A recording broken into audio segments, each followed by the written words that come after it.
fenomena, dia punya variable, awak kena mention betul-betul baru awak dapat markah. Kalau just cerita tapi cerita explanation selalunya sudah ke banyak lah, about 5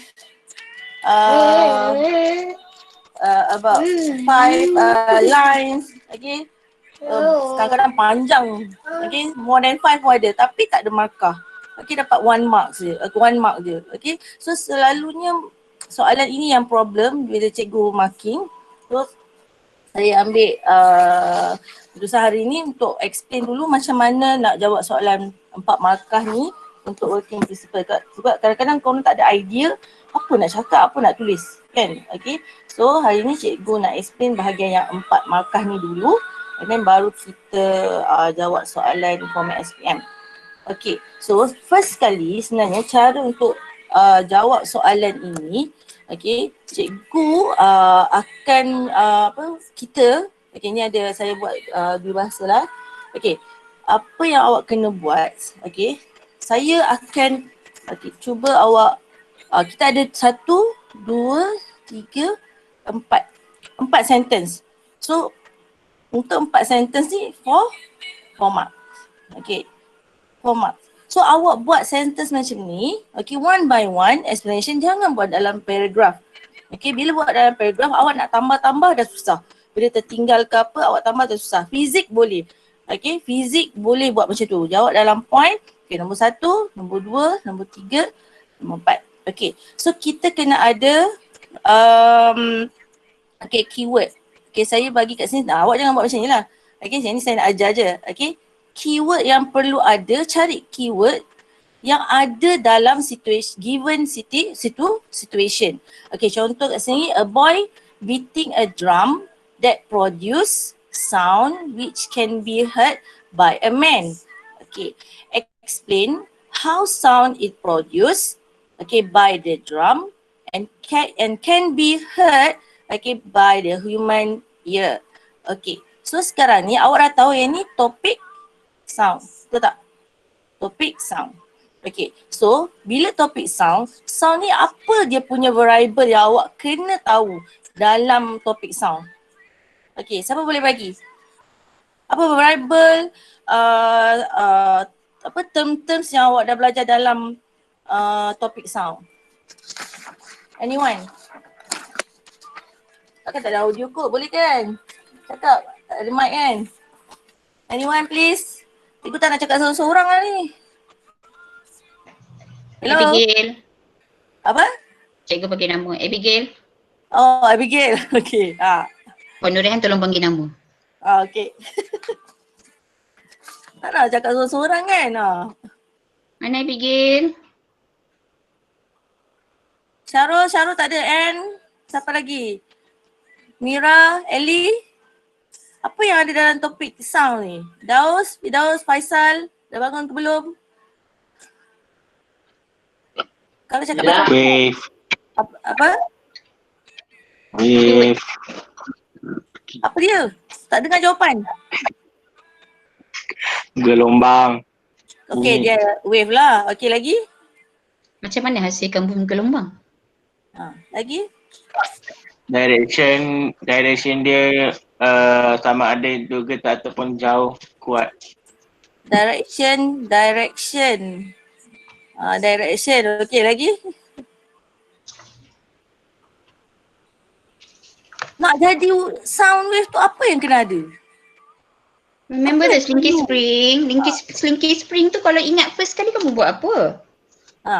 Bila kamu pegang slinky spring selalunya lepas tu cikgu suruh buat apa? Hello? Cikgu, Encong tulis vibration. Awak tulis kan? Okay, so ada, saya tak nampak yang tulis kat situ. Okay. Kak Hana tengok yang tepi tu Okay. So vibration. Okay, yang ni word yang pertama sepatutnya. Wave tu ialah. Okay. Tapi dia adalah apa? Vibration ni. Perkataan vibration. Okay. Lagi. Okay, ada apa lagi? Vibration.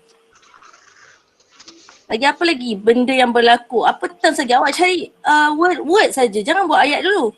Awak cari word saja. Itu je cara you all nak tahu nombor 1 nak tulis apa, nombor 2 nak tulis apa, nombor 3 nak tulis apa, nombor 4 nak tulis apa. Okay, lagi vibration apa? Cari semua terms yang you boleh relate dengan drum punya bunyi ni. Vibration lagi. Diffraction cikgu. Diffraction. Refraction tak ada kalau refraction. DI cikgu, diffraction. Okay. Sarania ada mention pasal longitudinal wave, lepas tu compression and rarefaction. Okay, compression. Okay, dia tak ada, kat sini tak ada diffraction. Kenapa nak kena cakap pasal diffraction? Dia kata macam mana drum ni, okay, boleh produce sound and then boleh dengar dekat telinga Cik Abang ni. Kenapa pergi diffraction pula? Tak ada celah. Dia kena ada celah, dia kena ada obstacle. Macam mana tu? Okay, so tak boleh kaitkan dengan diffraction pun kat sini. Tak ada pun. Okay, so kita ada vibration, ada refraction, lagi? Apa medium? What's the medium antara supaya boleh didengari oleh telinga abang tu? Medium dari drum sampai ke telinga dia. Daripada sini nak pergi sini. Apa dia punya medium? Air particle. Yes. Okay, air particle. Siapa yang sebut tu? Thank you. Okay, air particles. Okay, lagi proses dia pergi ke sini ni apa? Proses bunyi ni pergi kat telinga abang. Telinga abang Apa proses dia? Propagation of waves. Yeah. Propagation. Propagation tu dia, propagation tu kita dah tahu kan? Okay. So propagation tu bawa apa? Transfer apa? Propagation wave akan transfer apa? Dia tak transfer particle. Betul tak? Dia tak transfer air particle. Dia transfer apa? Huruf E. Energy. Najihah type energy. So energy. Dengan N. Okay. Bila awak dah dapat semua terms ni, barulah awak buat apa? Buat ayat-ayat kat sini. So sebab patutnya cikgu tulis kat sini kan. Okay, so ayat yang pertama, vibration. Okay, apa yang vibrate? Apa yang vibrate dekat sini? First kali awak ketuk drum, apa yang vibrate? Drum. Apa drum vibrate Apa? Apa yang vibrate? Air particle. Okay, first kali drum tu lah. Drum ni kita panggil apa atas ni? Tengok gambar. Diaphragm. Okay. So, diaphragm Diaphragm. Diaphragm, okay.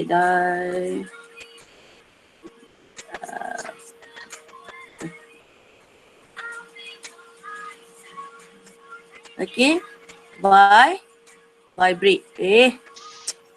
Sorry, tulisan buruk. Okay. Diaphragm of the, tulislah ayat sedap sikit, of the drum vibrate. Okay. So, apa kat sini? Kat sini air particle. Ini air particle. Apa nak cerita pasal air particle? Okay. Zarah-zarah udara. Air molekul, okay, air partikel ke ataupun air molekul, okay, molekul sahaja banyak kan, okay, air molekul, okay, also vibrate, okay, also vibrate. Bila diaphragm vibrate, air particle inside the drum, okay, inside the drum, okay, will vibrate, okay. Lagi nak sebut perkara, okay, berlaku apa kat sini? Proses apa? Compression dengan, okay, kat sini refraction dengan compression ataupun compress apa? Regangan dan compress apa Mampatan. Mampatan. Okay. So dekat sini tu awak ceritalah berlaku, okey, regangan, okey, dan mampatan. Okey. Udara. Okey. So, okey, yang ini last kali nak cakap pasal apa? Yang tadi.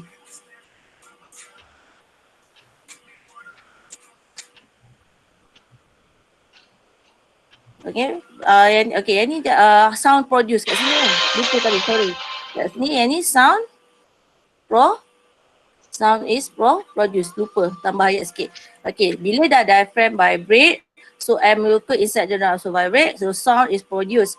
And then berlakunya regangan and mampatan, refraction and compression of air. Okay, after that, okay, the energy, okay, the sound energy.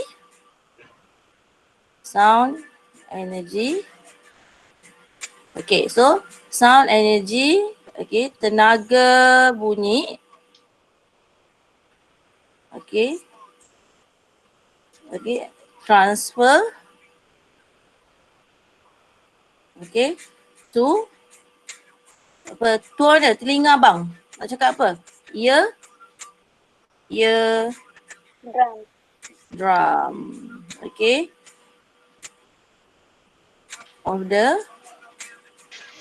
Of human ear. So sebab tu kita so eardrum pun vibrate. So kalau awak nak tambah lagi boleh lah. So sebenarnya kalau cikgu marking SPM, cikgu akan nampak word sound energy transfer. Okay, ni dah betul satu. Okay, first kali diaphragm vibrate. Okay, ni 1 mark. Okay, pakai lah colour. Okay, diaphragm vibrate. So vibrate tu ada 1 mark. Air molecules, okay, vibrate pun ada 1 mark. Okay, sound produce, okay, sampai sound produce ni lah. Sound in produce. Okay, so lepas tu macam mana sound to produce? Because okay, ada process, refraction and compression, 1 mark. And last kali, okay, jadi transfer. So 4 marks dekat sini. Okay, so sebab itulah cikgu minta, okay, korang jangan terus tulis je. Selalu lah ada idea terus tulis, tak. Okay, kadang-kadang ada satu macam contoh expert, okay, contoh yang ni. Mesti awak akan jawab interference occur. Kan? Starting je lah, apa ataupun tak menjawab mengikut kehendak soalan. Itu selalu yang berlaku. Okay, contoh yang ni pula. Gelembung, bubble, terus Boyle's law. Awak tahu itu Boyle's law kan? Jangan jawab terus Boyle's law. Okay, simpan jawapan tu kat sini dulu. So, awak kena recognize terms yang sebelum sampai ke Boyle's law tu. Okay, so cikgu kat sini nak bagi Cikgu Nurhaihan akan sambung untuk next soalan. So saya kat sini nak bagi tahu cara nak menjawab soalan 4 markah ni macam mana. So kalau boleh buat cara cikgu ni, keluarkan apa terms yang you tahu mengenai sound, baru jawab by sentence. Jangan jawab by paragraph. Tak, saya tanya Cikgu Warahimah. Cikgu Warahimah dah masuk lah. Sebab kami akan lebih mudah menanda marking bila soalan tu awak jawab dalam sentence. Bila sudah jawab dalam sentence, senang untuk kita cari markah tu, terms tu. Kalau jawab dalam paragraph panjang-panjang, berulang-ulang pun ada. Cikgu akan kena baca ulang-ulang kali, lalas 1 markah je. Selalulah berlaku macam tu. Tapi kalau orang yang jawab dalam sentence, dia tahu. Awak pun boleh marking sendiri dah sekarang. Soalan pertama apa?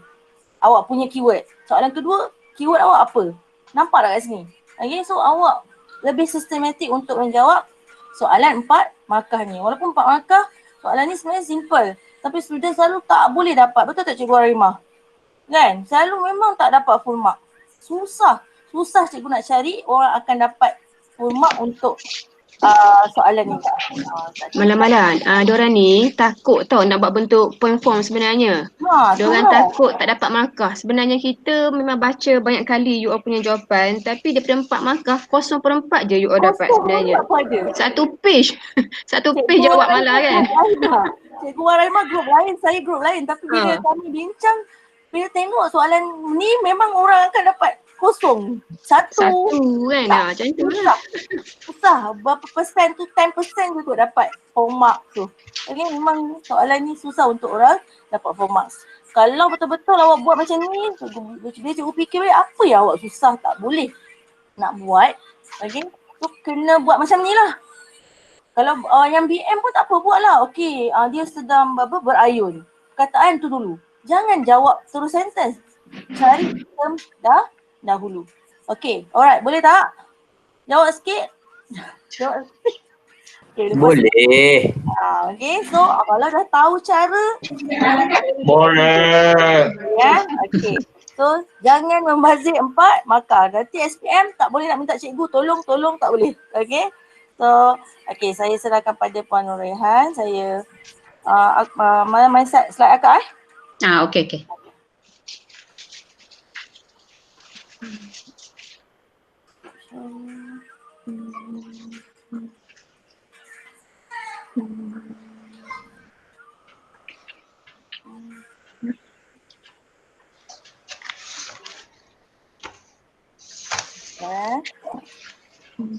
Okay, sambil tu boleh cuba soalan-soalan yang lain yang diberi.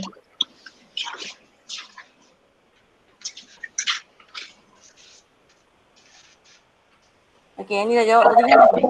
Okay, dah jawab. Okay, just tengok jawapan balik. Okay, nak Alright. jawab balik. Okay. Tengok jawapan susunan ayat tadi balik malah. Okay. Good afternoon everyone Okay, kalau tengok pada bahagian soalan yang Cikgu Nurmala bincangkan, sebenarnya apa yang kita bincang hari ini bukan hanya membantu kamu untuk bahagian esei.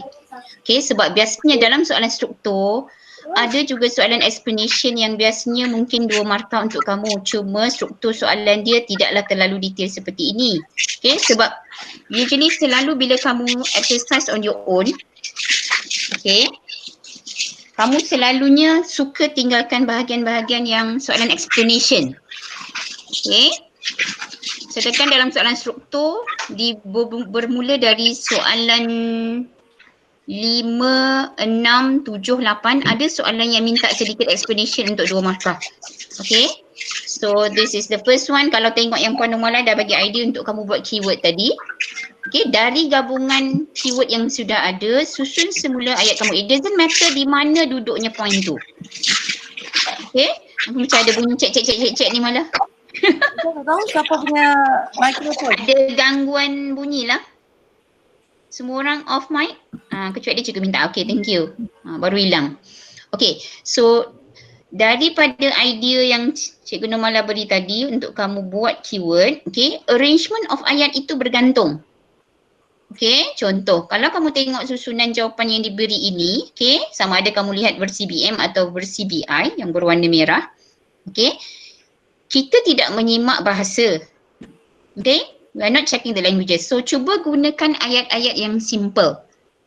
Okay, ayat simple, mudah difahami, okay, tapi struktur ayat itu tidak mengubah konsep sebenar bagi soalan dan apa yang soalan minta.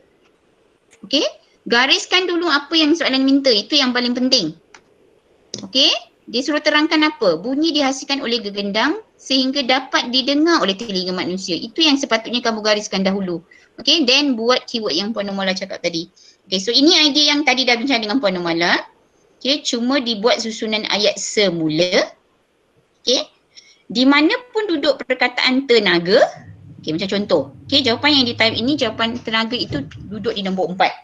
So kamu nak letak di nombor 3 ke, combine dengan nombor 3 ke, tapi better ayat itu berstruktur seperti ini. Okay, nak tulis 1, 2, 3, 4, nak buat bulat, nak buat bullet dash. Okay, so jadual yang diberi di sini kamu jangan salah faham pula. Okay, jadual ini cuma idea untuk latih kamu buat. So you can just write dash dash dash point itu dalam test pad kamu. Alright? Okay, so next one malah kita suruh dia try yang second one. So dia buat keyword dulu. Okay. 5 minit, 3 minit untuk buat keyword. Sekejap lagi kita tanya balik. Dari keyword, nanti kita minta orang lain pula buat ayat. Okay, masih soalan wave. Alright. Okay, so konsep. Lihat gambar rajah, lihat statement. Okay, pengubahsuaian kepada pelabuhan. Alright, to the harbour. Untuk apa? To overcome the heavy sea traffic problem. Okay, masalah laluan kapal yang bertambah. Okay, corak gelombang diberi. So, lihat corak gelombang before it pass through the gap. Sini baru ada diffraction sebab ada gap. Alright? Okay, so bila ada gap, go back to concept lah. Okay? So, kita ada fenomena diffraction di sini. Pembelauan gelombang. Okay? Penyebaran gelombang apabila melalui satu celah. Okay, so huraikan gerakan dua buah kapal yang serupa. Okay, tapi bila kamu perhatikan ada dua celah di sini. So ada pembelauan pertama yang berlaku. Okay, pembelauan pertama berlaku di mana? Di sini.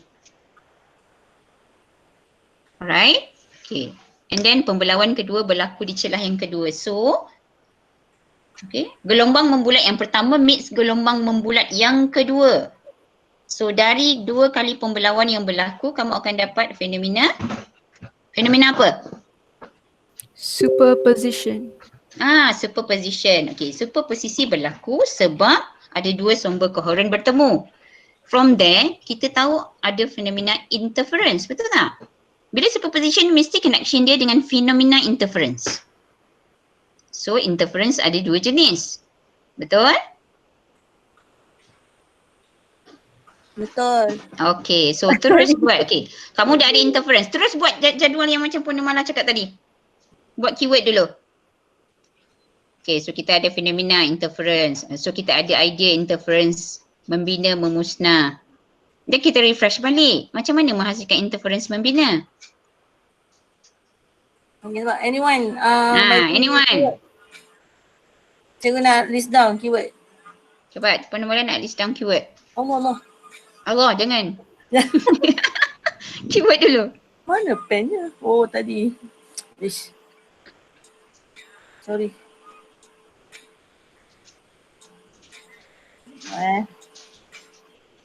Aku nak ubah. Cuba list out keyword balik. Okay, interference.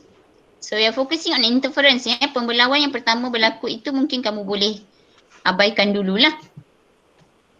Okay, ada yang cakap okay, interference. Kita tengok soalan. Dia kata describe movement di A dan B.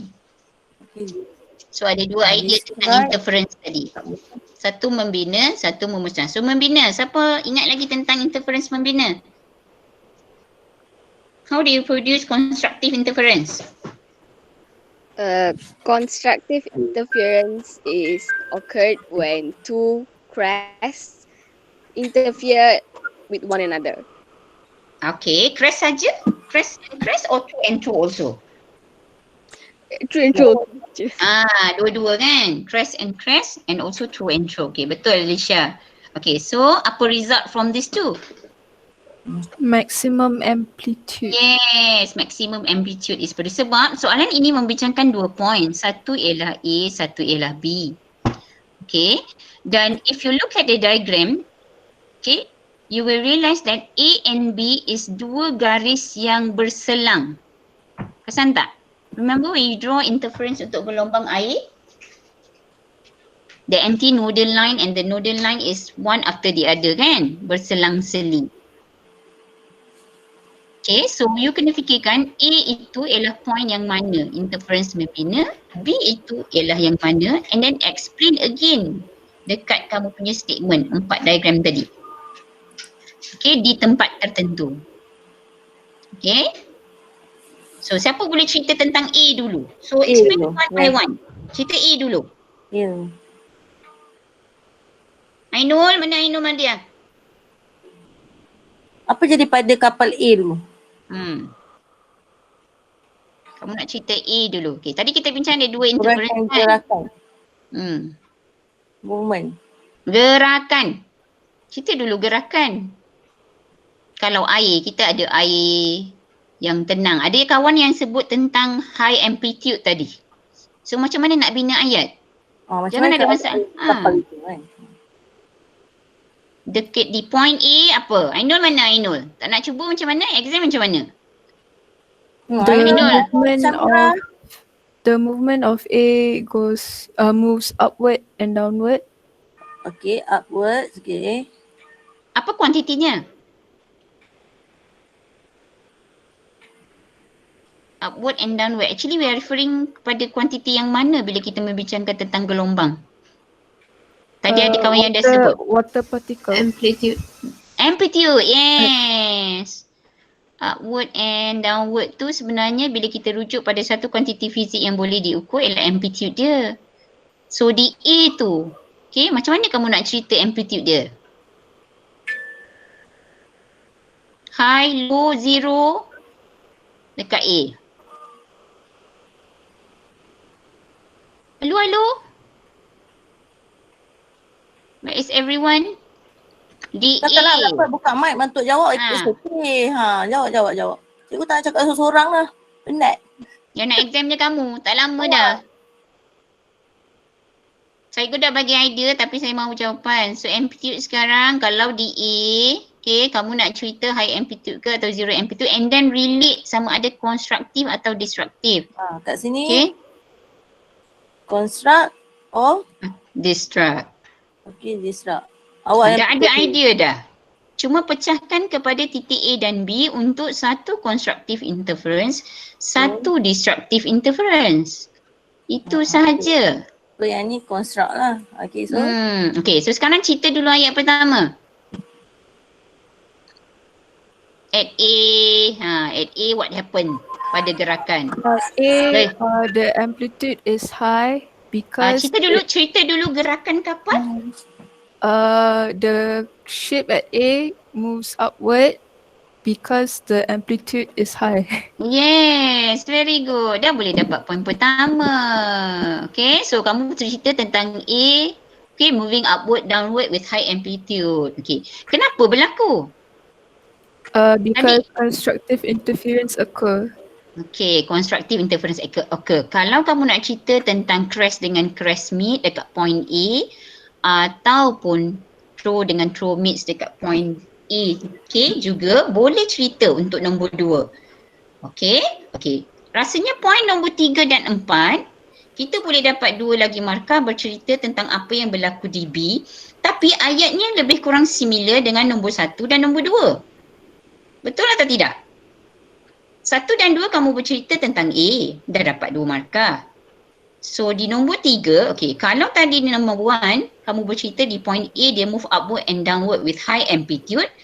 Kalau di nombor 3, untuk bercerita tentang B, sebab dia mesti berselang-seli, anti-nodal line and nodal line. Okay, betul tak? Apa dia anti-nodal line? Garis yang menyambungkan titik-titik di mana interference membina berlaku. Betul? Kalau nodal line, garis yang menyambungkan, yes, titik-titik di mana. Kalau tadi construct, satu lagi? Destructive. Destructive interference happen. So kalau kat A, crest dengan crest meet, di B, so dia jadi apa? Macam mana kat sini? tadi crest dengan crest atau throw dengan throw produce high amplitude. Sekarang? Crest and throw. Alright. So crest and throw. So jangan lupa cerita gerakan. Soalan minta gerakan. Cerita gerakan dulu. Siapa nak cuba? Apa jadi pada kapal B? Kapal B. Mira, mana Mira? Ya, semua duduk senyap ni. Kena bercakap. Ni pertengah hari ni mengantuk. Tak bercakap kan semua tidur. Tinggal cikgu je. Hello. Orang yang dipanggil semua tak? Junla mana Junla? Apa? Okay, ada yang type stationery malah. Stationery? Ada yang type stationery. Burger, okay. Stay calm. Kalau English, the ship stay calm. Boleh je berada dalam keadaan tenang. Okay, kenapa? Hmm. Ambil semula ayat nombor 2, tukar sikit je. Tukar je.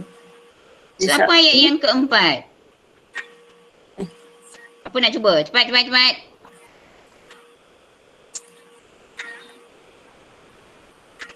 Iklin, mana Iklin? Iklin ke tadi bercakap? Elisa.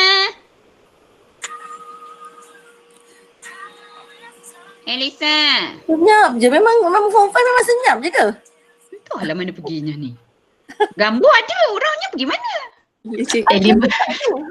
Lima A lagi senyap kan? Elisa. 5A lagi senyap. Alicia kan? Alicia ada kan? Lisha ada. Elisa, nombor 4 punya statement. Ni. Okay, nombor 4. Destructive interference occur. Why? When? Huh? Nah, kenapa dia destruktif? True True and crash? true and crash. Bila true and crash meet, betul tak? Yeah. So kamu dah cerita 3 yang sebab amplitude dia nearly zero. Betul? Ataupun hampir minimum. So itu sahaja. Tolong help yourself dengan soalan-soalan begini yang selalu kamu cuba elakkan bila buat latihan sendiri. Sebab dari soalan inilah kalau kamu boleh buat, memang kamu tak akan ada masalah dengan paper 1 dengan soalan explanation di bahagian structure. Sebab ini 4 markah. Structure biasanya soalan explanation dia dalam 2 markah saja. Cuma dia ubah struktur soalan sikit lah. Alright? Okay. Boleh? Okay, boleh tunjuk jawapan Mala. Okay, cuba tengok balik struktur ayat. Bila kamu menulis, kamu akan buat point form begini. Cuma tanda 2 itu ialah maksudnya mana-mana jawapan boleh diterima. Sebab kalau marking paper 2, kalau tanyalah yang berpengalaman macam Puan Numala dengan Puan Rahimah, biasanya dia akan cuba bantu student dengan ayat, mana-mana ayat yang kamu tulis. Tapi it goes back to concept. Kalau konsep yang kamu tulis itu tidak ada kena-mengena dengan kurikulum yang kamu belajar dalam buku teks.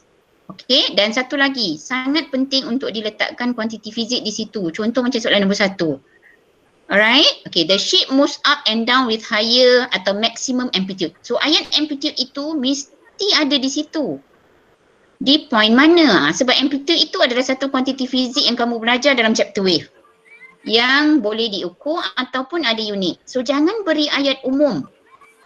So itu yang Puan Umara cakap tadi. Bila marking, 1 sebab kamu tak buat berstruktur begini dan kamu tak mula dengan keyword. Kedua, kadang-kadang ayat kamu tiada kuantiti fizik yang penting. Tidak menjawab soalan. Kenapa Puan Umara merahkan bergerak terumbang ambing tu? Sebab soalan tanya tentang gerakan. Okey, 2 explanation. Okey, kenapa terumbang ambing?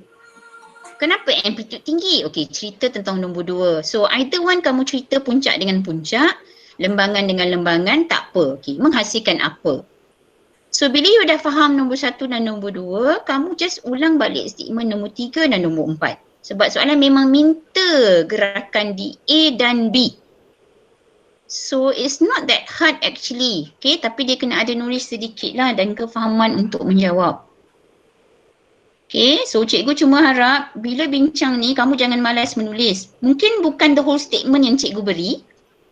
Okay, mungkin kamu bermula dengan point yang ada yang kamu buat dengan cikgu Normala buat awal-awal tadi. Tapi lastly, you have to go back to the complete statement macam yang ini. Tak perlu ayat yang panjang-panjang. Okay, a short and sharp answer is just enough. Tapi semua point tentang tajuk itu ada dibincangkan. Alright, jelas? Okey, lagi satu soalan nak tambah. Dekat puncak, okey, puncak bertemu dengan puncak ataupun crest atau throw. Okey, yang ni 1 mark dah kan? Okey, dia akan jadi sama tau dengan interference membina ni. Either one you all boleh jawab. Ya, punyalah nak bagi markahnya. Dia memang memberi nak tolong student. Tapi kadang-kadang student tak nak cakap pun benda tu. Dua-dua pun tak ada kan? Dua-dua tak ada. Dua-dua pun tak ada. Hanya cakap pasal interference tak ada perkataan konstruktif, tak ada. Itu benda tu awak kena sebarang. Okay, jawapannya mungkin konstruktif interference kan. Dia punya prinsipal apa? Dia punya konsep is fenomena is konstruktif interference.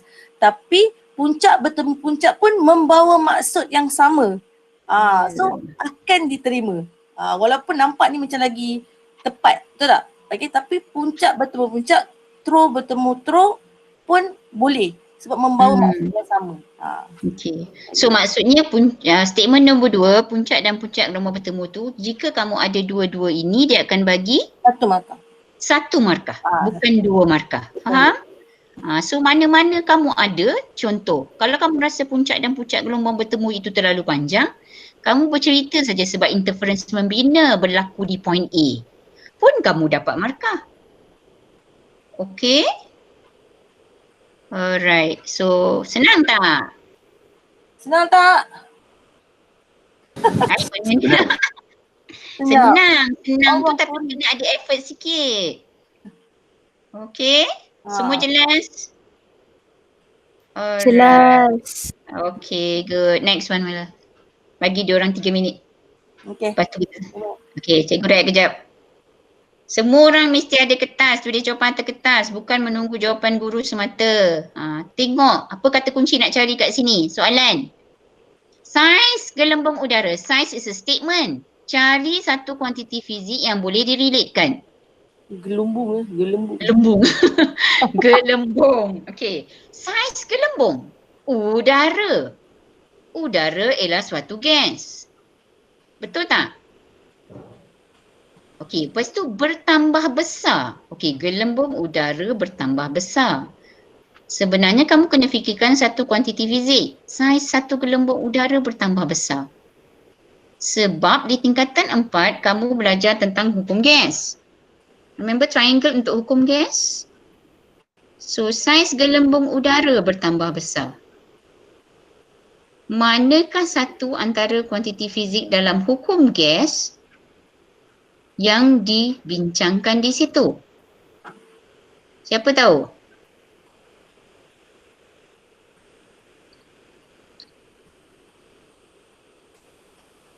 Hello. Pressure. Saiz gelembung udara. Pressure. Boyle's law. Ya, betul, Boyle's law. Okey, kalau Boyle's law dia sebenarnya which one effect which one? Boyle's law. Okey, kalau hukum gas kita akan bincangkan Apa lagi? P, V dan T. Remember P, V dengan T.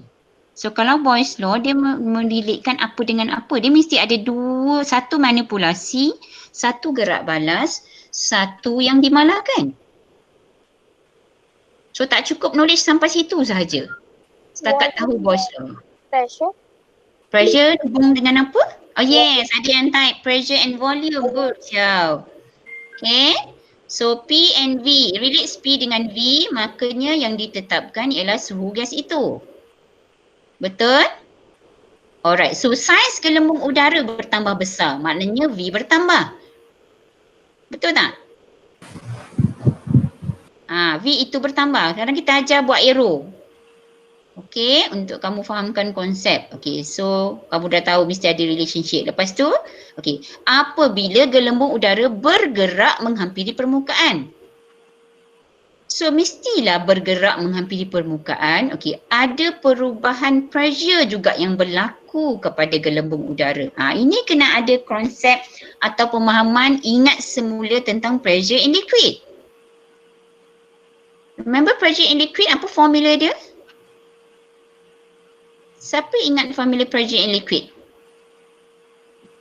P sama dengan siapa ingat? Jangan tulis lagi tu. Semua dah tidur dah. Kita tengah makan ke apa? Makan pun cakap lah kan? Sambil makan. Esther mana Esther? Esther mana? Semua dah tinggal kita pergi makan ke apa ni? Minziang mana Minziang? Minziang. Mana? 5A mana Minziang? Johanna, ada tak Johanna? Apa ni ada pressure in liquid ni? Gedi dah tangan nak tulis ni. Cepat. Cepat. Cikgu tak nak tulis, cikgu je ingat. Pressure in liquid, apa formula? Rho? Ada yang dah type. N dah type. Rho Hg. Yes, very good N. So sekarang ni, maksudnya pressure dalam liquid dipengaruhi oleh 3 kuantiti, which is the density of the fluid, Rho tu, betul? Depth of liquid. Depth of liquid kita kira dari permukaan air atau dari dasar. Ni satu lagi. Depth of liquid itu biasanya kita ukur dari permukaan air ke ataupun dasar bekas. Nombor dah tu lukis bubble dah tu.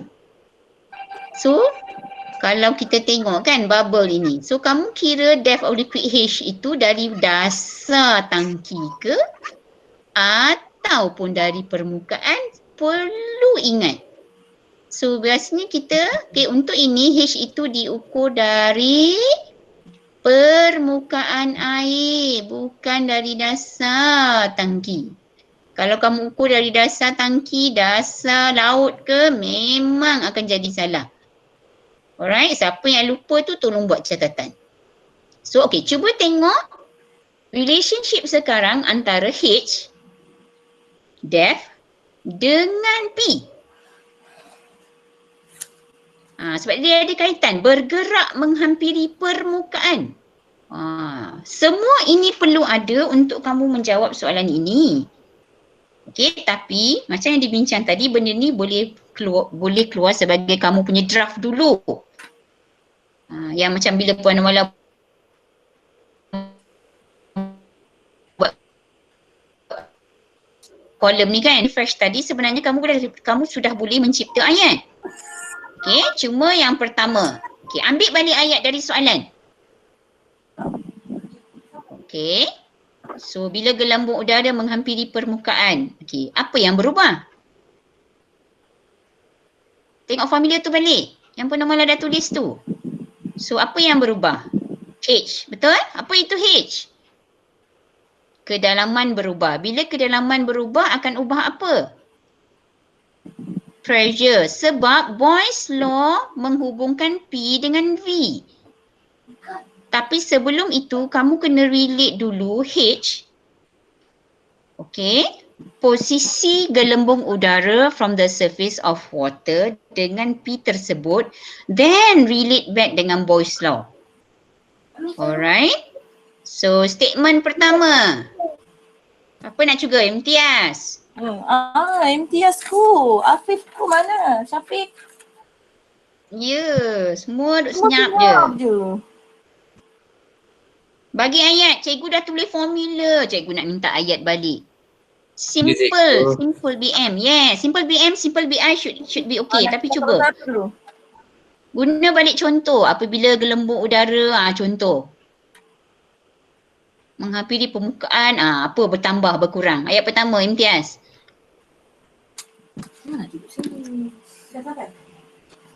Imtiaz, ayat. When the air okay, rise to the surface, okay, what good. does the sun is? The depth.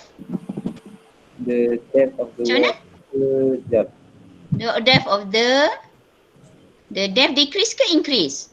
Bila bubble to move towards the surface? Increase. Increase? H itu dikira dari mana, Imtiaz? Permukaan ke dasar? Okay. So bila bubble move towards surface, the depth? Depth decrease. Decrease. Okay, kita boleh cuba buat arrow dekat equation. Kan, contoh kalau dekat H tu,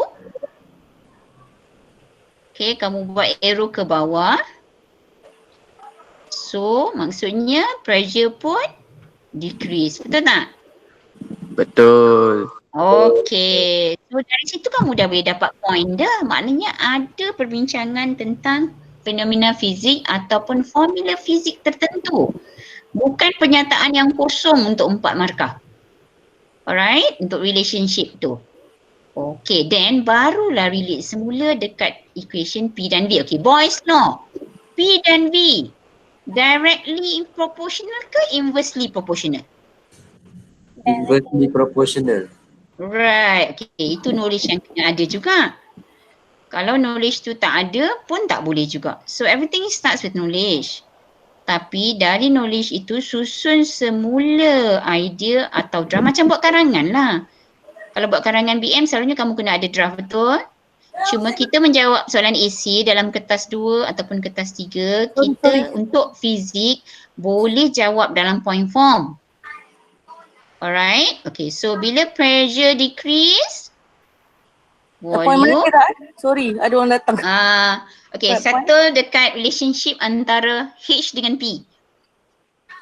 Just dah bagi statement pertama. Alright, when the bubble move towards the surface of the water, so the depth of liquid decrease. Dia buat hubungan tu. Okay. Depth. So, depth decrease. Okay. Okay, lepas tu, okay. So relate dengan pressure. So, air pressure. Water pressure. Bukan air pressure. Pressure. Water pressure decrease. Okay. So water pressure ni akan bertindak kepada air bubble tu. Okay, sebab dia gas yang duduk dalam gelembung udara. Sebab tu we are discussing about gas law. Alright. Okay, so buatlah relationships. Okay, satu lagi dalam fizik, there's some situation yang memang kamu boleh gunakan equation untuk membincangkan. Jangan takut untuk gunakan equation untuk bincang semula dalam ayat. Okay, maksudnya, macam contoh soalan jawapan nombor 1 tu sebenarnya kita bincang dari equation tadi. Okay, ada setengah murid dia nak letak equation tu dalam penerangan nombor 1 dia. Tak ada masalah. From equation pressure of liquid, dia pun cerita pun boleh. Tapi tak boleh letak ni je lah, tak boleh. Kena jangan letak equation tiada explanation seperti yang ditulis oleh Puan Nomana. Itu yang kamu kena hati-hati sikit lah. Alright. Okay, so lepas tu barulah cerita. Okay, kamu nak sebut. Tadi dah sebut Boyle's law. Boyle's law tu boleh jadi satu lagi daripada point. Okay, boleh jadi point juga. Cuma ceritalah Boyle's law tu cerita tentang hubungan apa dengan apa. Sebut juga. Okay, perkataan Boyle's law itu boleh menjadi satu markah untuk kamu juga. Okay, at least dah ada 2. Okay, tapi kena terangkan, detailkan apa yang diceritakan oleh Boyle's law. Yes. Last kali. Okay. So, cuma macam bila kita bincang, okay, as far as point itu ada, tapi dia eloklah perkataan itu, rumusan itu di hujung, penerangannya di awal. Okay, tapi jangan terlampau rigid dengan position sampai semua point kamu tak mau tulis. Alright? Okay. Okay kan? Okay. Okay, boleh kita tengok jawapan malah. Okay. Okay. Nampak? Tengok ayat dia. Okay, ada ayat yang kita ambil daripada statement soalan. Okay, tapi di statement nombor 1 kita bercerita tentang depth itu berubah. Don't just say changes. Changes tidak boleh. Okay. Yes. Jawapan umum tidak boleh diterima dalam kertas 2. Changes memang tak boleh. Ayat yang terlalu umum. Okay, apa perubahan dia? Decrease. Sangat penting kita bincang decrease tu. Alright, okay. So tak cerita decrease, just perkataan change pun tak boleh. Okay, dah satu markah dah. Alright. Student akan jawab there is a changes. Yes. Apa macam general tu yang tak langsung tu. No general answers untuk kertas 2. Okay, so then apa efek tadi? Tengok statement nombor 2 untuk markah kedua. Tekanan berkurang, betul? Okay, kalau kamu cerita tekanan air, kalau kamu suka air tu jadi gas pun kita terima. Sebab tekanan air tu yang akan efek tekanan gas juga di dalam gelembung, okay? Bubble gelembung udara tersebut. Okay, so that one should be okay. Janji kamu mention, H itu decrease, apa jadi pada pressure? Bukankah nombor 1 dan nombor 2 ni kita bincang dari equation tadi? Tapi sebab explanation kamu kena buat ayat semula lah. Alright. Okay. Okay, nombor 3. Sebenarnya dia menerangkan semula tentang hukum Boyle. Okay. Okay, ataupun relationship. So, dekat statement nombor 3, kalau kamu nak tulis semula equation tu, tapi mesti buat dengan penerangan juga. Alright, okay. Then, terangkan perkataan hukum Boyle. Okay, hukum apa yang terlibat ni? Okay, and then tulis apabila tekanan berkurang, isi padu gas bertambah. Okay, satu lagi. Di kertas 2, ada pattern murid yang suka menggunakan perkataan yang dia guna daripada equation. Contoh, dia kata, tekanan berkadar songsang dengan isi padu gas. dibuat di statement. Okey, hukum Boyle dia terus buat tekanan berkadar songsang dengan K isi padu gas. Okey, di kertas 2. Okey. Puan Normala, adakah ini diterima? Boleh. Boleh. Okey. Okey. So untuk tahap sekarang, okey, selalunya Boleh kita tak? macam mana salah satu? Structure pun boleh. Tapi salah satu Okey. So yang ini sama dengan yang ini, sama dengan yang ini. okey. So sekarang mana-mana satu diterima sebab di awal kamu belajar mungkin cikgu tak berapa galakkan. Okey, tapi since exam kamu sudah semakin hampir, SPM kamu semakin hampir, so since diterima kamu tulis seperti itu pun. Okey, hukum Boyle menyatakan AP adalah berkadar songsang dengan D dan tiada statement penerangan tentang maksud berkadar songsang itu tetap diterima. Betul? Betul ya Mala? Okay. So agak mudah sebenarnya kamu nak dapat markah, tapi mesti ada konsep fizik yang berkaitan. Betul. So tak susah mana pun, cuma risaunya kenapa ramai murid boleh dapat 0 out of 4. Yes. So ada klik-klik sikit di situ. Tengok yang ni ada bila macam kita terangkan tadi kan. Okey, Cikgu Nurham pun terangkan, okey yang ni ada pressure. Okey, yang ni dia relate depth dengan pressure pula. Nampak? Benda tu okey, mula cerita pasal depth.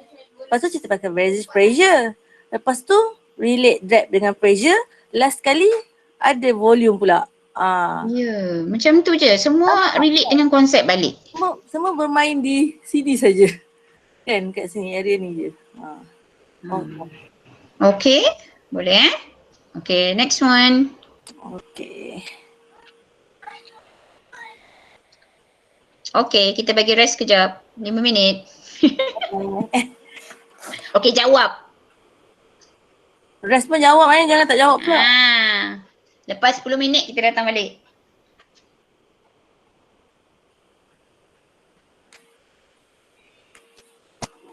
Rest tu maksudnya sambil-sambil kalau nak makan ke, buatlah catatan, buat keyword. Lepas buat keyword tu buat ayat. Please try sebab ini sudah soalan ketiga. Kalau kamu masih tak ada idea langsung, something is wrong somewhere. Pendek je soalan dia kan? Tiba-tiba minta 4 statement. So go back to knowledge. Aras hierarki pertama ialah knowledge. Okay, berpeluh, sejuk. Okay, perkataan sejuk, kamu jangan terlalu rigid dengan pemahaman bahawa ada perubahan suhu. Okay, suhu badan betul, tapi dalam chapter Heat Form 4 kita ada belajar tentang 2 konsep iaitu specific heat capacity atau muatan haba tentu dan juga haba pendam tentu atau specific latent heat. Okay, ideanya apa? Kalau specific heat capacity ada perubahan suhu. Okay, dan biasanya untuk konsep specific heat capacity, kita perlu membincangkan tentang 2 objek yang dalam thermal contact. 2 objek yang thermal contact dan yang kedua tiada perubahan phase. Phase tu maksudnya, okay, kamu belajar tentang 3 phase, solid, liquid and gas. Kalau specific capacity tiada perubahan keadaan. Kalau specific capacity mesti ada thermal contact, mesti ada dia tiada perubahan fasa atau keadaan. Itu specific capacity Okay. So itu kalau konsep specific heat capacity. Okay, tengok balik soalan. Kalau L biasanya suhu tak berubah. Kalau L tu ialah latent heat lah no change of temperature. Kepejar cecair atau gas tu lah. Yang berubah phase. Pepejar jadi cecair ke, cecair jadi gas ke. Dia mesti ada change of phase. Kalau dua ini kamu boleh bezakan, sepatutnya keluarlah apa-apa soalan pun tentang heat, kamu tidak sepatutnya keliru. Alright? Okay, so lihat balik soalan. Sebab kalau nak buat draft pun memang kena fahamkan soalan. Kalau nak buat draft tak fahamkan soalan, no point juga. Okay, dia berpeluh. So peluh yang keluar asalnya dari badan orang tu ialah cecair. Lepas tu dia duduk di bawah kipas yang berputar. Kipas yang berputar. Apa beza gerakan udara yang tiada kipas berputar dengan ada kipas yang berputar? Okay, ada beza dari segi apa kuantiti fiziknya? Pergerakan udara. Okay, pergerakan udara tu terlalu umum. Kalau kuantiti fiziknya, laju udara. Nampak poin-poin yang kamu boleh tulis dari statement ayat tu. Maksudnya, bila you garis atau bulatkan statement kipas yang berputar tu pun you boleh buat poin. Oh, laju udara tinggi. Okay, and then berasa sejuk. Berasa sejuk mestilah haba keluar dari badan orang tu. Kan? So, berasa sejuk. Haba keluar ke haba masuk dalam badan dia? Ada banyak statement dalam soalan yang bila kamu gariskan dalam masa yang sama, kamu boleh buat key atau point yang ada kaitan. Then baru kamu susun semula. Okay? Okay. So, first idea dulu. So, cuba 5 minit untuk dapat point.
Anik Al-Aqsa.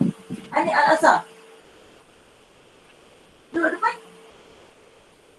Duduk depan.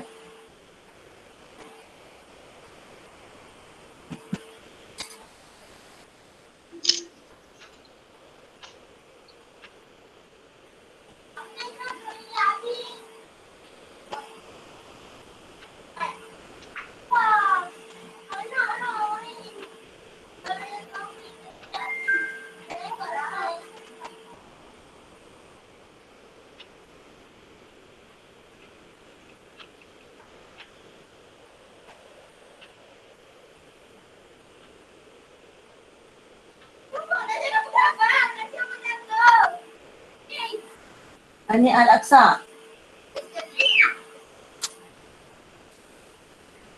Anik Al-Aqsa.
tengok siapa orang yang ada.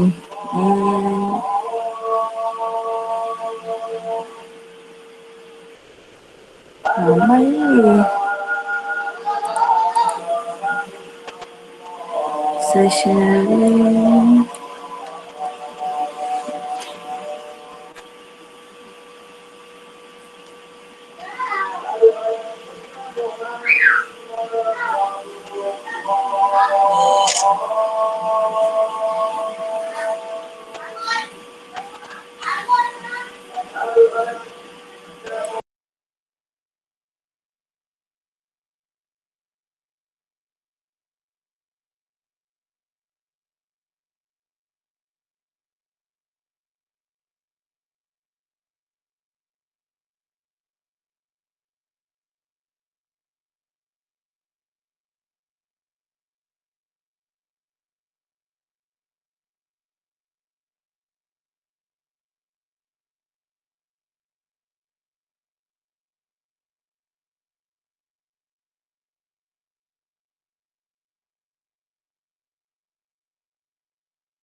hati insan yang fana ini, fana ini.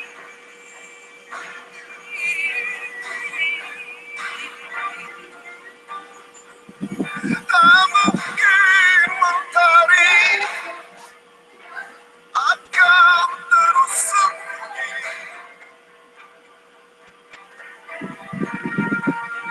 Tiada sempana tak bisa ku lewati. Dari hati aku serahkan kepadamu.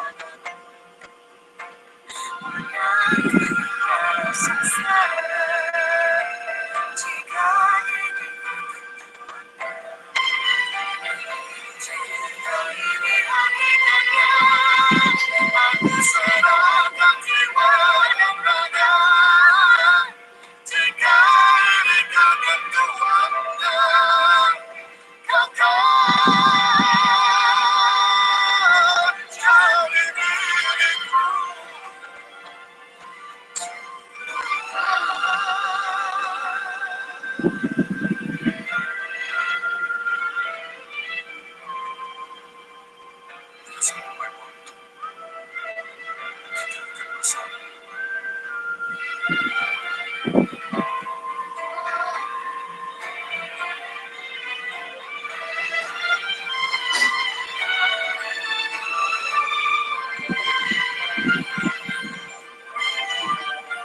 Jika ini hakikatnya, aku serahkan jiwa dan ragaku. Menanti rasa sayang jika ini ketentuannya. Tunggu dah sejuk lah. Serahkan jiwa dan raga. Jika ini ketentuannya, kau kan jadi milikku.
Okay, dah cukup malah.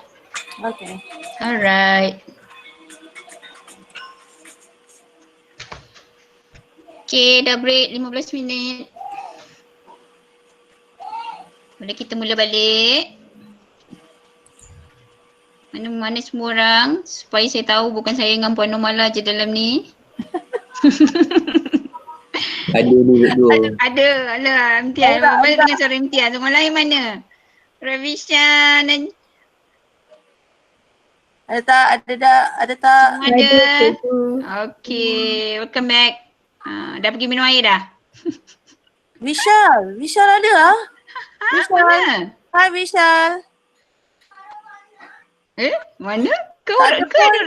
Ada suara pun. Vishal. I'm calling for you. Witness. Apa witness ada 2 akaun ni? Witness ada. Vishal ada. Okay. Alright, okay. Mari kita tengok. Jawapan sudah ada. 15 minutes tadi cikgu suruh cuba kan? Sambil-sambil minum air. Alright, okay. Let's discuss semula soalan ini. So actually yang penceritaan tentang C, so L dengan C. So yang mana satu sekarang? So that kita boleh erase salah satu. Yang Puan Normala sudah buat catatan tu kan? Is it connected to L which is haba pendam? Coba L ada dua kan? LV untuk vaporization. Okay. Lepas tu LF untuk fusion. Vaporization, cecair, tukar jadi gas. Kalau LF, latent heat of fusion, pepejal tukar jadi cecair atau pepejal tukar jadi cecair atau the other way round. Ataupun dia kena mengena dengan C. Yang mana satu tidak berkaitan? Hello? Tiada kena mengena dengan C So kita padam yang C tu Okey, kita padam ya. Okey. Sebab kalau ini pun kamu tak boleh bezakan. Sebab selalunya student memang akan lemah dua chapter terakhir di tingkatan 4. Iaitu chapter heat dan juga chapter light. Alright?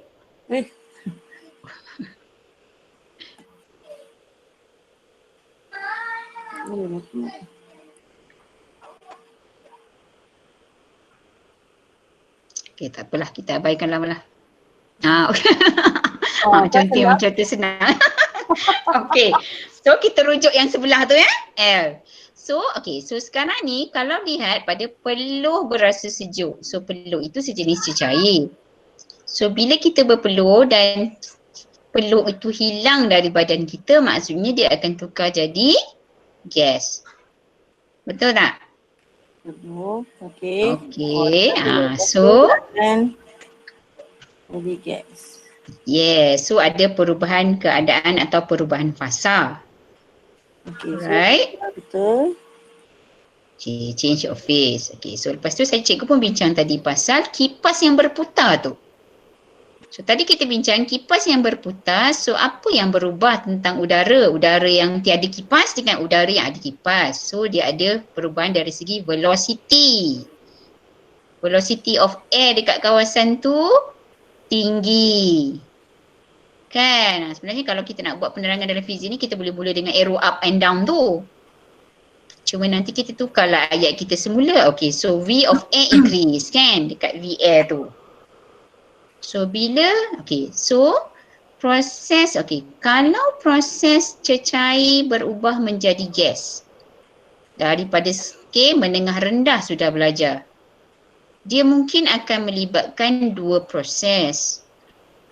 Okay, satu dia akan mula start berlaku pada boiling point, tapi ni mana dia kena mengenai dengan proses pendidih. Satu lagi proses liquid berubah menjadi gas pada sebarang suhu. Okay, what process yang tu? Sebab ini bukan boiling. What do we call this process? Siapa tahu? Proses Evaporation. Yes, evaporation. Very good. Okay, cuba kait evaporation ni dengan V tadi.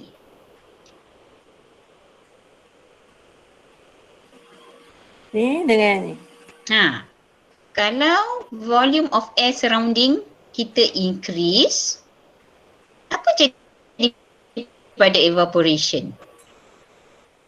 Ada banyak angin dengan tak ada angin, jemur kain kat luar contohlah kan, kalau belajar form 2 ke form 1, saya lupa dah.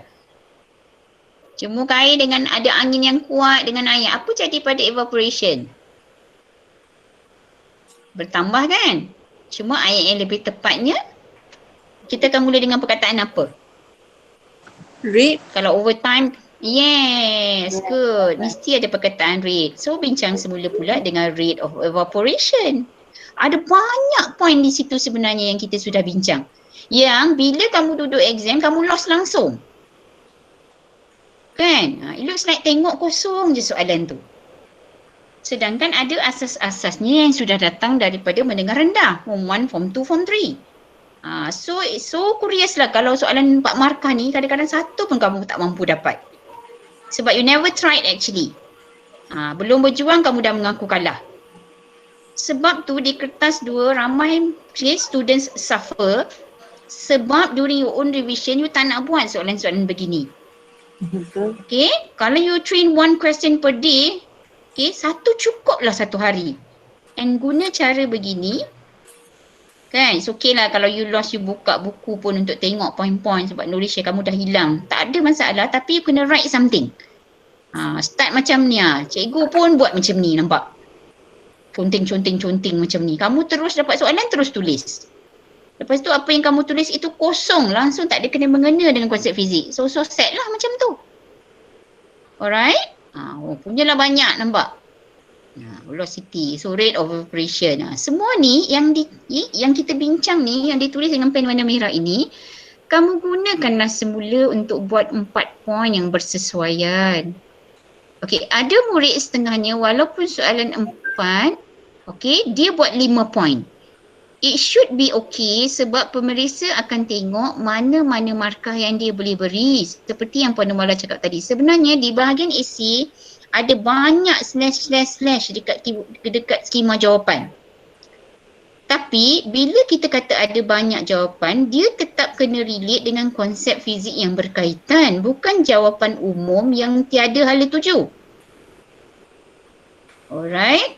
Panjang, banyak benda tu. Okay, gabung-gabunglah tengok mana yang sesuai. Tak perlu ayat yang terlalu panjang.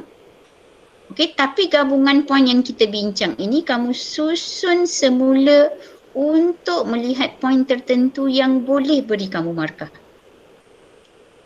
Alright?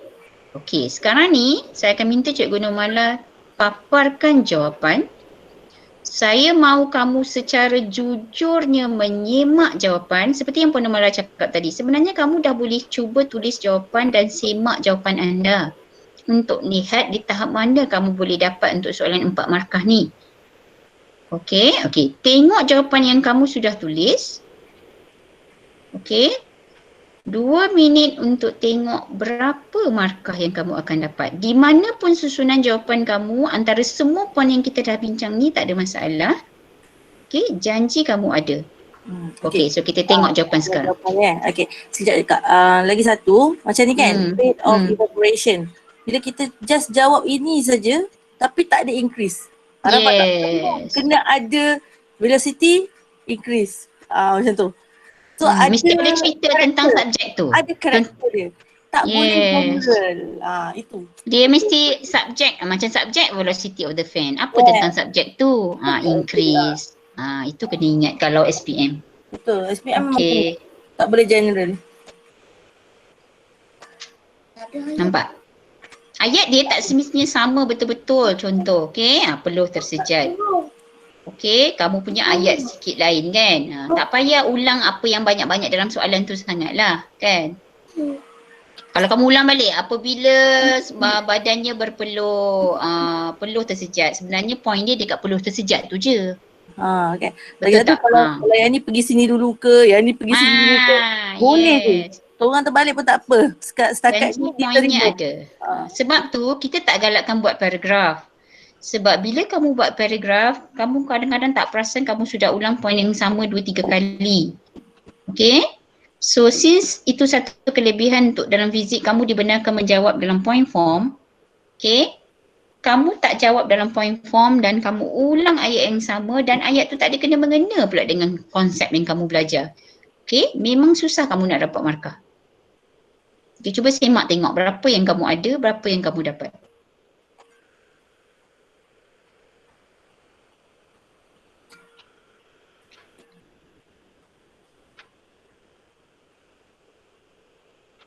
Kenapa spesifik data hit dia? Yang ni yang selalu kadang-kadang tertinggal juga kan. Ya, dia tak bincang. Itulah kita bincang tadi apa beza haba pendam tentu dengan haba pendam tentu. Specific heat capacity dengan specific latent heat. Cuma make sure kamu faham ya, kalau macam latent heat vaporization ni, bila cecair berubah menjadi gas, haba tu diserap. Diserap dari badan keluar ke udara. Tu yang badan kita jadi sejuk tu. And then satu lagi contoh kalau tiba-tiba murid tulis statement terakhir, maka badan budak itu berasa sejuk. Setuju. Jangan harap kamu dapat markah untuk statement yang sudah ada dalam soalan. Tu satu lagi student suka sebab dia tak tahu nak tulis apa, dia ulang ayat dalam soalan. Ni tak boleh. Dah ada dalam soalan kan? So tak payah nak cerita. Wasting time, tak ada markah. Benda yang dalam soalan semata-mata kamu ulang. Memang takkan ada markah. Okay? Okay, berapa dapat? And? Cuba type, And cikgu dapat nak berapa? tengok kat situ. And dapat berapa? Cuba type, cikgu nak tengok. Semua orang berapa kamu dapat? Yang kosong pun kosong lah. Alah, hai. Cuba ke tidak ni tadi? Ke cikgu juga yang tukang bagi jawapannya? Ni exam ni. Tolonglah awak tu advantage dah Ya. kita. Afif dapat 3. Imtiaz dapat 1. Okeylah, good start Imtiaz. 1/4. Afif dapat 3. Anne dapat 3. Najihah dapat 3. Christine dapat 3. Okey, bagus. Yang lain? Cuba tengok mana yang kamu missing. Okay, sebab kita dah bincang tadi kan idea asal di mana. Cuma mungkin ayat kamu tu. Okay, so actually 3 is a good start. Even 2 pun. Kan? Janji kamu mencuba dan buat setiap hari. Okay? Sebab believe me, kalau soalan-soalan macam ni kamu train yourself a lot, kamu tak akan ada banyak masalah dekat soalan structure nombor 1 sampai nombor 8 selalunya. Sebab ini memang banyak pada pemahaman konsep. Alright? Okay, lain mana? Senyap je? Kau tak cuba tadi? Okay, alright. Vishal mana? Vishal. Senyap je. Jaren mana Jaren? Kalau dalam kelas kan, dia je yang tanya soalan. Hello. Ya. Halo dia je. Berapa markah you dapat? Jaren. 3 je. 3 je. Oh, banyak tu. Okey, yang lain tu malas nak menaip lah. Okey lah, at least cuba Sebab cikgu boleh tolong bantu je. Kalau you tak motivate yourself at this stage, dah lagi sebulan 2 ni memang no one can help you lah. Alright, can we go to the next one? Okay, some form 5. Tadi form 4 semua kan? Bila form 4 je semua stress. Okay, Okay, idea sama. Kena buat draft dulu. Okay, conteng-conteng dekat situ pun tak apa. Tengok sambil membaca soalan, buat idea. Sebab remember, untuk soalan bahagian B dan C, kamu menjawab dalam kertas test pad. Betul tak? So sebenarnya tak ada masalah kalau kamu sketch dekat soalan tu pun. Okay, sebab biasanya yang kamu akan hantar ialah kertas soalan bahagian A dengan soalan test pad, dengan kertas test pad kamu lah dalam tu. Yang ni kamu boleh carikan keluar kalau untuk SPM. Alright? Kalau SPM lah, kalau trial tak lah. Okay? Okay. So tengok idea. Diode. Tu Puan Wala dah tulis dah tu diode. Okay? So kalau kamu perhatikan kepada soalan ini, okay, dia ada satu diode sahaja. So ingat semula fungsi diode. Lepas tu tengok AC, alternating current. Okay. So di tahap ini kamu sudah sepatutnya tahu simbol yang macam cacing tu adalah untuk alternating current. Kalau untuk direct current dia ada satu panjang satu pendek kan? Alright, okay. Siapa ingat apa perbezaan antara alternating current dengan direct current? Sebab kalau yang ni tak cross your mind, memang you tak dapat idea lah. Selain dari kamu kena ada knowledge, diode tu fungsi dia adalah untuk membenarkan arus mengalir dalam satu arah sahaja. Betul? Itu asas dari form 3 dan mungkin kamu dapat dari RBT lower form. Fungsi diode. Tapi alternating current tu, apa yang kita kena fikir dulu? Simbol positif negatif dia. Tak ada positif dengan negatif. Ada. Kalau tak ada macam mana dia nak lengkapkan itu? Ya, betul. Baru tepat. Terminal positif dan negatifnya berubah setiap setengah kali kitaran.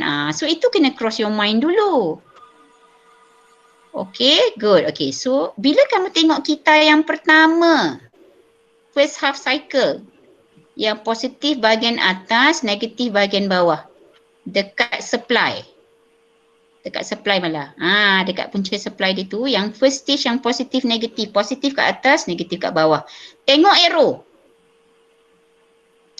First stage. Okay, cuba kamu tengok arrow diode. Okay, dalam chapter diode, okay, semasa kamu bermula, kamu ada berbincang tentang dua istilah, okay, connection dia di dalam nita.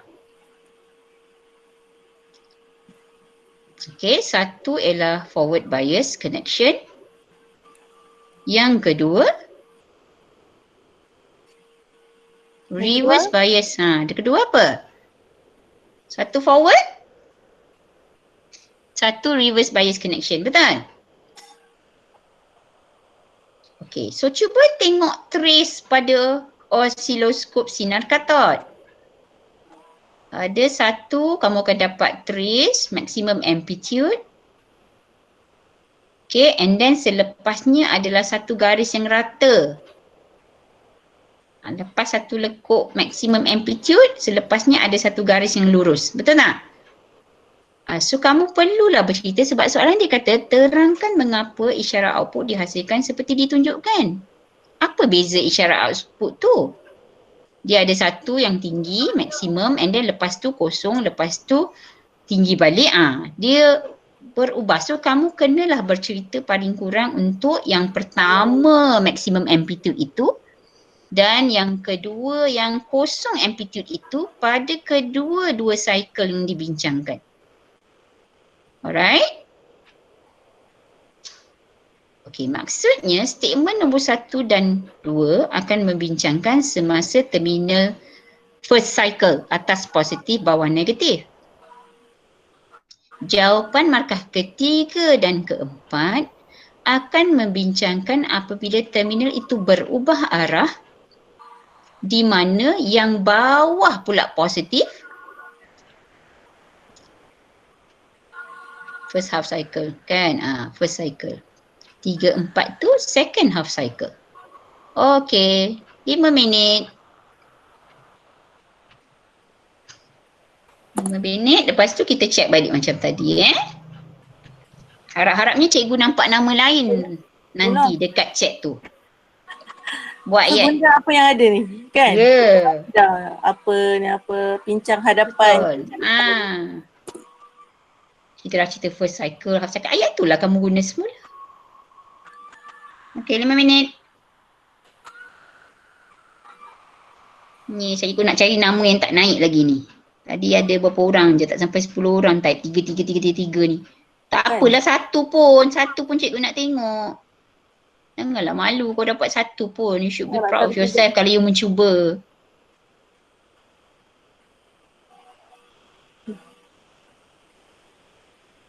At least you tried. Vishal tak menjawab lagi dia. Mana Vishal? Ada ke? Ada bawah ni. Bawah ni. dekat hal lain lah. Okey. Hai tu. Cepat cuba. Chatting mana? Cuba. Cikgu nak tengok markah sekejap lagi. Esther. Ainul.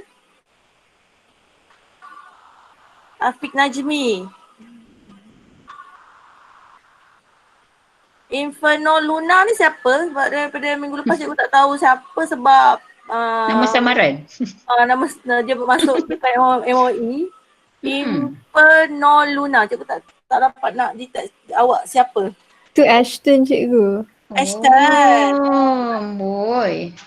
Nama bukan Luna. Boleh pula tak ada MOE. Tadi cikgu tukar dalam tu. Kan Inferno Luna Ashton. Ni siapa lagi yang guna nama-nama samaran ni? Gambar semua K-pop je. Aduh, cikgu buka lagu K-pop lah macam ni. Dua ni kalau suruh buka kamera bukan nak buka. Dulu besar. Semua tak mandi lagi Suruh buka kamera tak nak.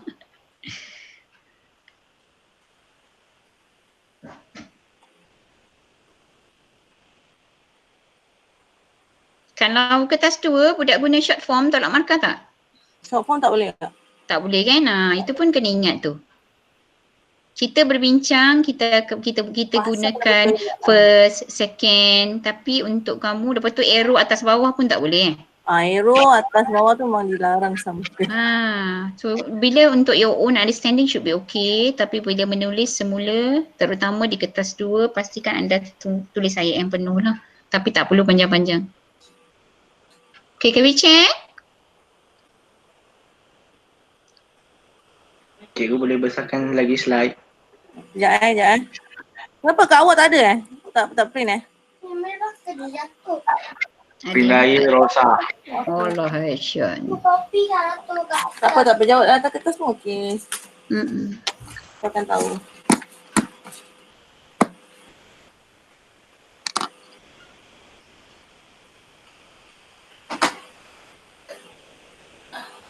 Tengok jatuh lagi. Jatuh lagi. Dah letak dekat sinki dah. Tinggal. Dia letak. Ada nasi lagi. Okey tak apa. Nanti Mami habiskan. Mami habiskan? Ya. Ya. Sian nak layan diri, nampak cikgu berkorban untuk kamu semua. Anak saya makan sendiri je. Selalu kena suap. Baru makan banyak. Yang ni makan sendiri memang sikit je lah. Tengok, cayang je kena malah kat semua orang. So make sure semua orang dapat A. Amin. Banyak masa study ni 2 minggu kan. Yelah, tapi tak boleh hope for class dengan cikgu sajalah kan. Have to should try on your own lah. Ni just macam refreshment untuk yang lupa sebab lama tak exam kan. At least you have more time untuk revise for your trial. Okay, boleh kot bincang mana?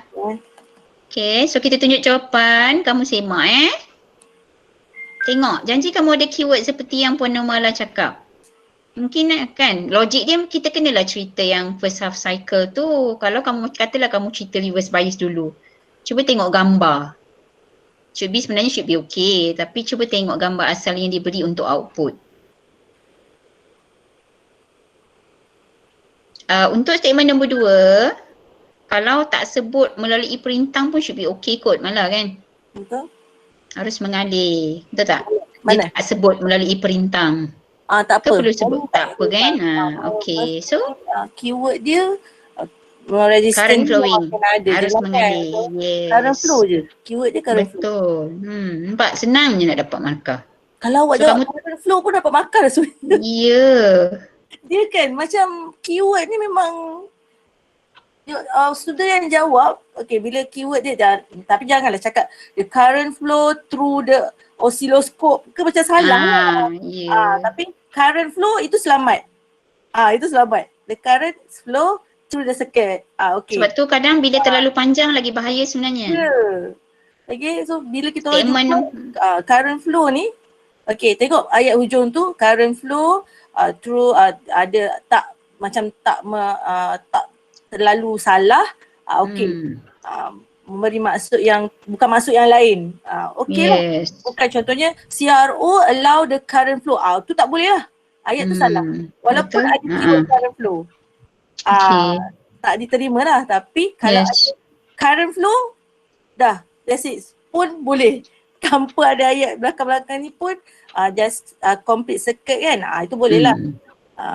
Janji keyword betul. Tu je. Macam contoh statement nombor 1, first half cycle, forward diode forward bias connection. Okay. Mesti ada lah. Mesti ada. Okay, reverse bias ni mesti ada. Reverse bias kena ada. Okay, tapi sebenarnya dia mengulang ayat 1 dan 2 benda yang sama saja. Macam contoh soalan yang tadi tu kan?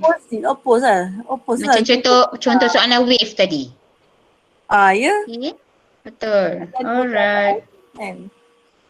Okay, berapa semua orang dapat? Ni senang kot kan, Dayot kan. Dah bagi tahu tu kan, river buyer dah bagi dah. Cepat, waiting. Kok ada yang boleh dapat 4? Should be yang tadi 3 sekarang dah dapat 4 dah. Position tak kisah, janji kamu boleh dapat markah. Klik. Nanti saya mark sendirilah saya dapat 3. Afif masih 3. Mana pula yang missing ni Afif? Masih 3 tu. Afif 3. Ya, Ravisha 3. Which one are you? You all missing ni? Sebab kalau kamu dapat 1 dan 2, macam mana 3 kamu boleh miss salah satu Alicia, you miss yang mana? Which one you miss? You miss out. Alicia? Cikgu Cias nak ambil satu contoh. Ravisha ke? Amirul Afif. Afif.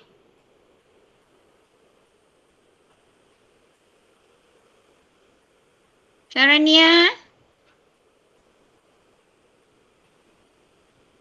Syarania. Mana ni? Semua orang cikgu panggil tak ada ni. Itulah. Christine? Ya, Christine. Cikgu, Ya. saya tak dapat the third point tu. First, second, fourth dapat. Itulah masalah dia. Macam mana kamu boleh ada yang first tapi kamu miss out nombor 3? Sebab dia kesan nombor 1 memberi output di nombor 2, betul? Ni relate dengan ni. Kesan nombor 3.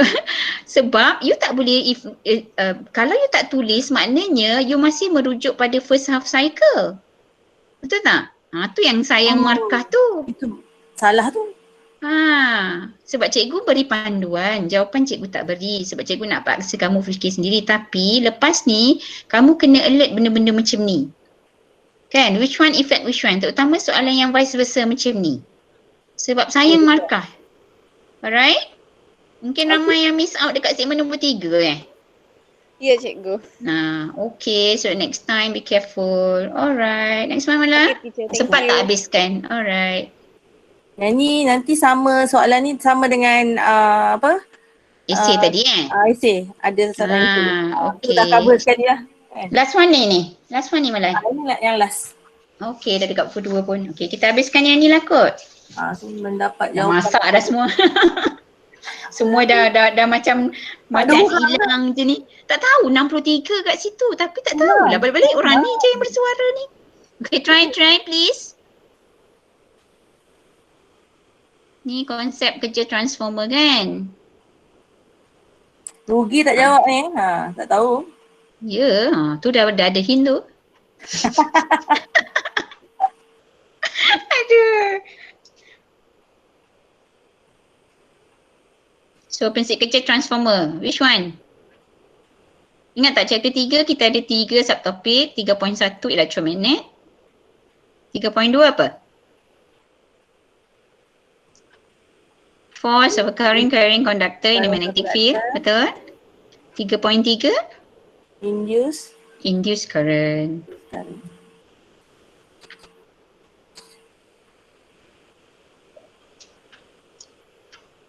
So yang ini yang mana satu?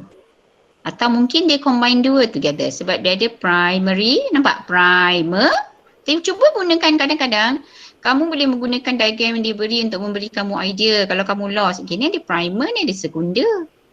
Mestilah kena cerita dalam penceritaan anda. Kan? Okay, so primary ni sambung pada bekalan kuasa. Ada bekalan kuasa, arus mengalir melalui konduktor. So, apa jadi pada teras besi? Contoh. So, primary ni untuk magnetkan teras besi. Apa pula berlaku pada secondary atau gegelung sekunder? Apa definition aruhan elektromagnet? Ada primer, ada sekunder, ada induce kan, electromagnetic induction. Idea number 1, alternating. Alternating lah. Apa kita bincang pasal alternating tadi? Primary. Ada changes of direction of current kan? So bila ada changes of current, apa jadi pada magnetic field? Also changing. Ceritalah pula sebelah sekunder. Tapi cuba dulu.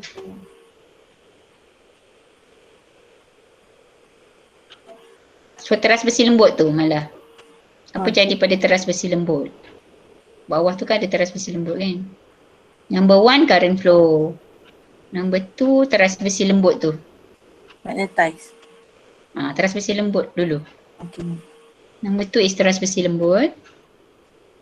Number 3 baru bergelung sekunder.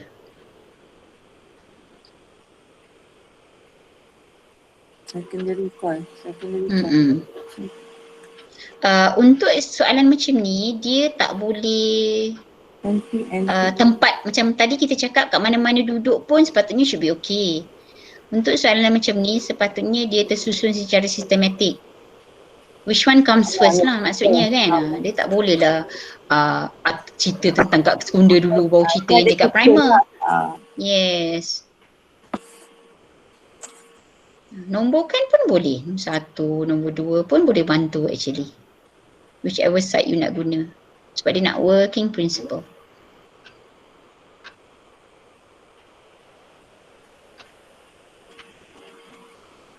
Yes, induce EMF. Lepas tu baru induce current. Sebut EMF dulu baru induce current Ramai murid tak sebut induce EMF. EMF Lepas tu jangan lepas tu jangan sebut current je. Kata induce tak ada. Pun tak boleh. Yang current sebelah sana. Supplied by primary. Primary ya current kamu supply. So wording induce EMF, induce current tu perlu ada. Dulu ada satu masa dulu masa marking lah kan. Contoh student ni dia lukis balik. Untuk menerangkan untuk explain. So buat macam yang saya buat ni pun boleh sebenarnya. Dia cerita di gambar, cerita bersama gambar. Ya, betul. Number 1. Okay. Betul. Kita start sini lah, alternating current, ada apa. Okay. Lepas tu nombor 2 dekat iron core. Betul. Apa jadi? Okay. Betul. Ada yang buat macam tu juga memang. Betul. Memang dia bagi markah kan? Bagi markah. Tapi explain through diagram. Bila through diagram, dia macam wording dia lagi simple lah. Betul. Tapi still boleh dapat markah penuh. Betul tak? Dapat markah penuh. Yes. So it's your choice actually. Kat sini nombor 4. Boleh.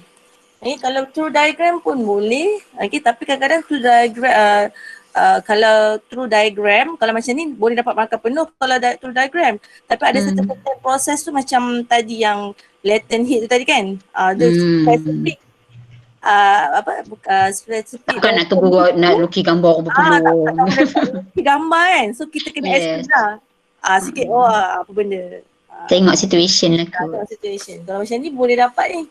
Full mark. Okay, done everyone. 10 minit lagi pukul 2. Sikit lagi last.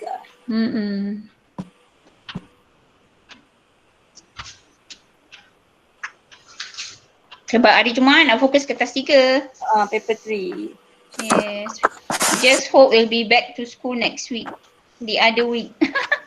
Kalau tak. Tapi ni Selasa ada lagi. Lupa. The other Tuesday Yelah, harap-harapnya Rabu lepas Rabu. Boleh buat.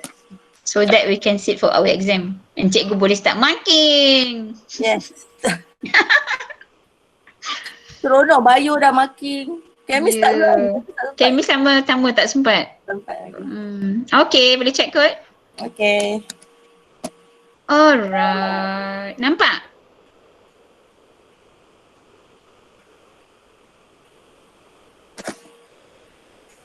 Okay, contoh.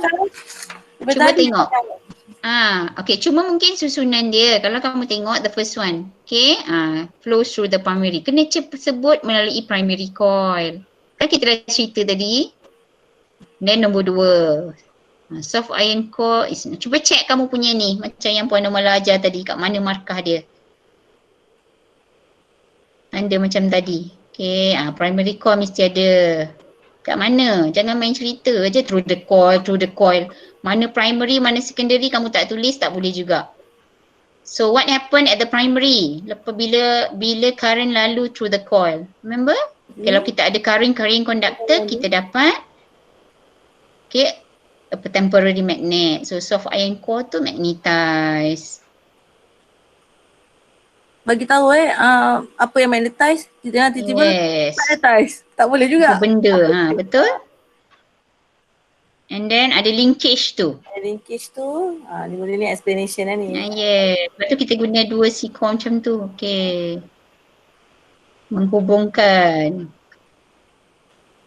So maknanya magnetic field pun ada sebelah secondary kan. So dia cerita pula. Sebab untuk transformer, dia tak ada pergerakan relative motion.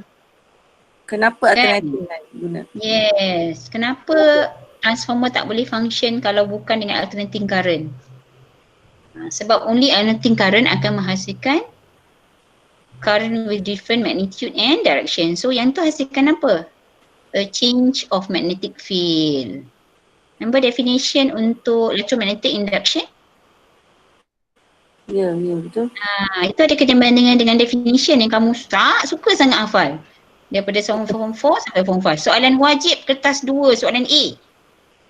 Whether you realize ke tak, kan? Okay, so last one. Okay, EMF. Ni sebut induce EMF. Lepas tu induce current. Apa sebut EMF dulu ya. Kalau dia tak sebut EMF tak apa ke?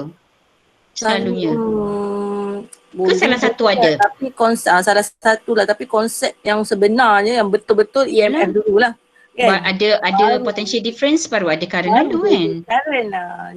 Betul lah. Okay. Try tu lah. Tapi jangan dua-dua tak ada sudah. Kalau tertinggal induce current tu, EMF boleh cover. Okay, saya rasa boleh juga, tapi dia option kedua lah. Kalau induce current je, option kedua lah. Better ada dua-dua lah. Okay. Tahun lepas ke 2 tahun lepas macam dia nak EMF ni. Dia nak juga kan? Itulah. Sebab actually kadang skema jawapan ni berubah-ubah juga kan dari tahun ke tahun. So better kamu jawab secara accurate lah. Okay, tak susah pun nak tulis EMF. Buat singkatan pun tak apa kan EMF kalau you tak nak tulis penuh. Janji ada. Right. Okay. Semak berapa dapat. Sebab saya rasa ini antara satu soalan yang famous tau. Prinsip kerja transformer ni kan selalu keluar every year. Tak keluar structure, keluar AC. Sebab kalau AC saya rasa sama saya Puan Umala ke Puan Rahimah, kalau boleh untuk trial ni, kalau kamu tak ada masa yang banyak untuk study, kamu banyakkan soalan-soalan dari form 5 untuk section B dan C. Ya, betul. Jangan tengok form 4. Jangan sibuk sangat form 4 keluar apa, form 4 keluar apa. Kalau takut sangat, fokus form 5. So untuk AC lah, kalau structure tu memang kamu tak ada pilihan. So your AC ni you exercise semua, buat exercise untuk soalan-soalan form 5 sebab tak banyak soalan yang boleh keluar untuk soalan B dan C untuk form 5 sebenarnya. Compare dengan form 4 kan. Soalan-soalan macam ni. Alright. Okay, dapat berapa? Masih 3? Ada tak yang dapat 4?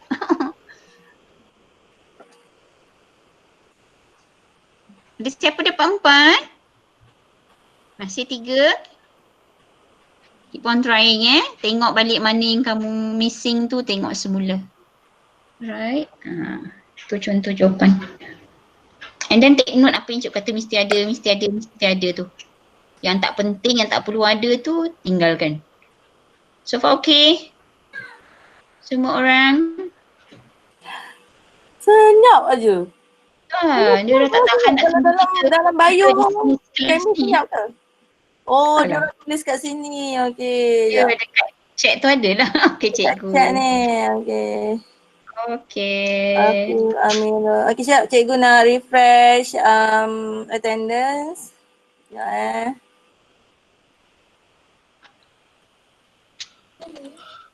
Ya adik. Okay, so cikgu harap semua dapat benefit dan dapat info yang banyak untuk kelas hari ni walaupun kalau kamu tengok ada 2 soalan essay tu yang tak sempat lagi. Essay boleh jawab juga. Rugi tak jawab, boleh jawab. Jangan tanya cikgu masuk apa. Okay, because apa yang cikgu ajar ni masuklah. Ikut je kelas ni sampai habis. Ikut je kelas. Apa yang pada yang ada ni insyaAllah lah boleh jawab. Dan ikut kelas dan cuba buat, itu yang penting. Betul. Alright, and then teruskan buat latihan. Okay, right. Jumpa untuk next kelas paper 3. Jangan lupa sebab banyak benda yang cikgu rasa awak dah lupa juga. Please Okay. Prepare dengan graph paper lah kot hari Jumaat. Ya, graph paper pun kena ada. Nanti cikgu post modul seperti biasa. Okay. Okay, thank you for joining. Siapa yang memang setia ikut.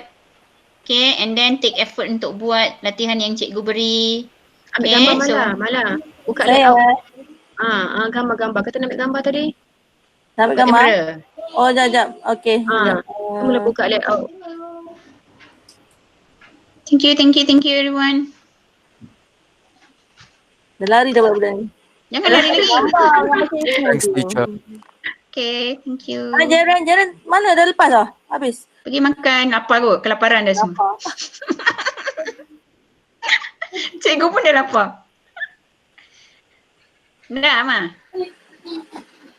Tak apa, ambil layout siapa yang ada lah. Tadi mana ada sempat ambil.